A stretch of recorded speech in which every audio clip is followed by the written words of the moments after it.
Exercise 21.3 शुरू करते हैं। इस एक्सरसाइज में जो सवालात हैं वो उसी तरीके से सॉल्व होंगे जैसे आपने 21.1 और 21.2 इसके सवालात को जो वीडियोस मैंने बना के आपको चैनल पे दिखाई है, इसी तरीके से 21.3 के भी सॉल्व होंगे और यही मिलता जुलता मेथड जो है 21.4 में, यानी चारों एक्सरसाइज में सवालात में आपको यही करना है कि रिजॉल्व करना है आपको गिवन चीज को पार्शियल फ्रैक्शंस में। लेकिन जैसे जैसे एक्सरसाइज आगे आती जा रही है, जैसे 21.1 के बाद 21.2 पे है, फिर उसमें एक नई चीज आपको शो हुई कि थोड़ा सा आपको मेथड थोड़ा सा चेंज था 21.1 के मुकाबले में शुरू का। बाकी दूसरी आगे की वर्किंग वैसी सेम थी और 21.3 में भी ऐसी है। शुरू के आपको जो सवाल में जो चीज गिवन है उसको थोड़ा सा समझना है और पार्शियल फ्रैक्शन जो बनाने हैं ना अपने सवाल को देखते हुए, वो थोड़ा सा देख के बनाना है। बाकी आगे का काम आपको जैसे देखते जाएंगे सेम ही है। तो देख लेते हैं पहला सवाल। क्वेश्चन नंबर 1 आपको नजर आ रहा है स्क्रीन पे, x square minus x minus 13 upon, ये डिनोमिनेटर में दो ब्रैकेट्स हैं आपके, ठीक है। अच्छा, आप 21.2 तक भी आपने देखा था कि इस तरीके से आपको ना डिनोमिनेटर को सेपरेट करके और फिर उसके ऊपर जो है आपने जो वैल्यू आपको शो करानी है उसको आप ए बी सी डी जो भी देना होता है आप दे देते हैं, ठीक है। तो यहाँ आपने जो इस चीज का ध्यान रखना है, इस किस्म के सवाल में आपको नजर आ रहा है डिनोमिनेटर में दो प्रोडक्ट तो है, एक ये प्रोडक्ट इस ब्रैकेट में और दूसरा प्रोडक्ट इस ब्रैकेट में। लेकिन अगर आप इस वाले पहले वाले ब्रैकेट को देखें, आपको अब तक जो सवाल मिले थे उसके अंदर आपको इस किस्म की चीज नजर नहीं आई थी। जैसे एक्स वाली टर्म ना स्क्वायर की शक्ल में आपको नजर नहीं आई थी, ऐसे एक्स माइनस टू की शक्ल नजर आई थी, एक्स माइनस वन की शक्ल नजर आई थी, ये खाली एक्स स्क्वायर लिखा हुआ नजर आया था। तो आपको पता है कि इस तरीके से हो तो किस तरीके से सॉल्व करना है।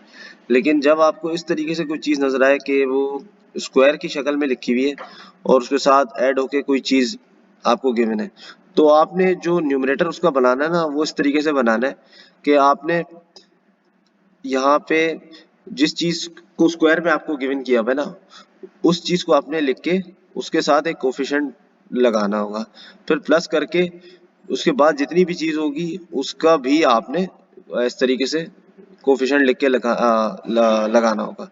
यहाँ ये नहीं लिखूंगा मैं, जैसे मैंने एक्स माइनस टू के ऊपर लिख दिया ना ए, मैं खाली एक्स स्क्वायर प्लस 7 के ऊपर खाली बी लिख देता ना, वो सही नहीं होता। क्योंकि यहाँ पे अगर सिर्फ x प्लस 7 होता ना मेरे पास, तो फिर तो मैं चलो b लिख सकता था। लेकिन मेरे पास डिनोमिनेटर में x प्लस 7 नहीं है, एक्स स्क्वायर प्लस 7 है।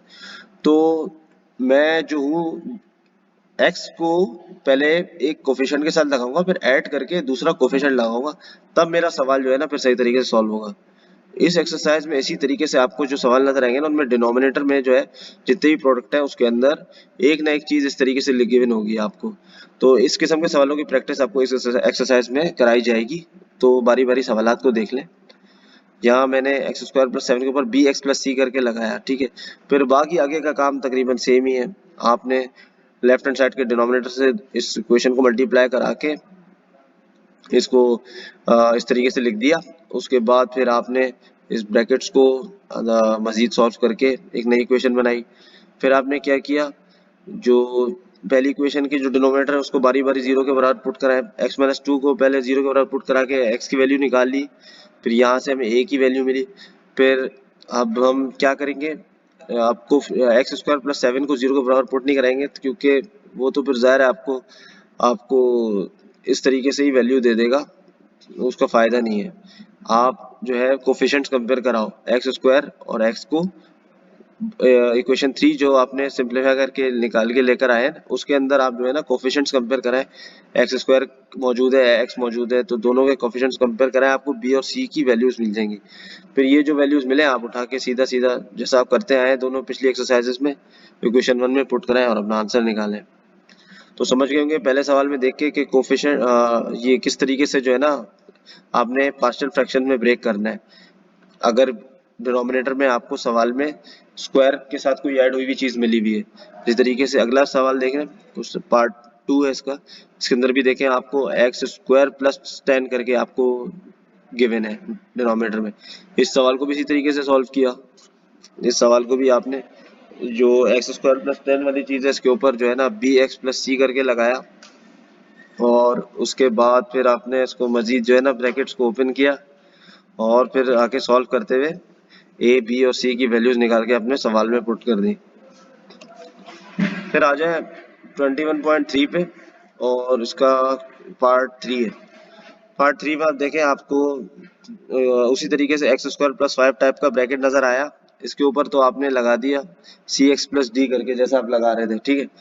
या उससे पहले आपको एक्स स्क्वायर मौजूद है, सही है, एक्स स्क्वायर इससे पहले मौजूद है, तो आपको पता है 21.2 में आपने क्या सीखा था, कोई चीज अगर इंडिपेंडेंटली सवाल में आपको गिवन है जो कि स्क्वायर है, तो पहले एक कोफिशिएंट उसका उसको अलग से लगेगा उसकी इंडिपेंडेंट फॉर्म पे, और फिर एक और कोफिशिएंट लगेगा उसकी स्क्वायर वाली फॉर्म में, उसके बाद फिर इसका सोल्यूशन आगे सॉल्व होगा। यही कि आपने फिर आगे का चीज वैसे ही आपको सवाल के सोल्यूशन देखते ही समझ में आ जाएगी कि आपने डिनोमिनेटर लेफ्ट हैंड साइड का मल्टीप्लाई कराया इस वाली इक्वेशन पे, फिर जो जो जहाँ तक सॉल्व हो रहा था सॉल्व किया, पहले x को 0 के बराबर पुट कराया, उसके बाद फिर आपने तो कोफिशिएंट्स कंपेयर कराया इक्वेशन 3 के अंदर, और जो A B C D values निकाल के आपने अपना आंसर शो कर दिया। पार्ट 4 भी देख लें, पार्ट 4 भी ऐसे ही है। पार्ट 4 में भी आपको ये इक्वेशन इस तरीके से नजर आ रही है, आपको डिनोमिनेटर में ऐसे तीन चीजें लिखी हुई नजर आई जो कि अब तक नजर नहीं आई थी आपको, x square minus x plus 3। अब तक आपको ऐसा नजर आया था ना कि एक्स स्क्वायर प्लस 3 या एक्स स्क्वायर प्लस 10 या x square minus x plus 3 है। तब भी आपने काम इसी तरीके से करना है जैसे आपने जब आपको बताया गया।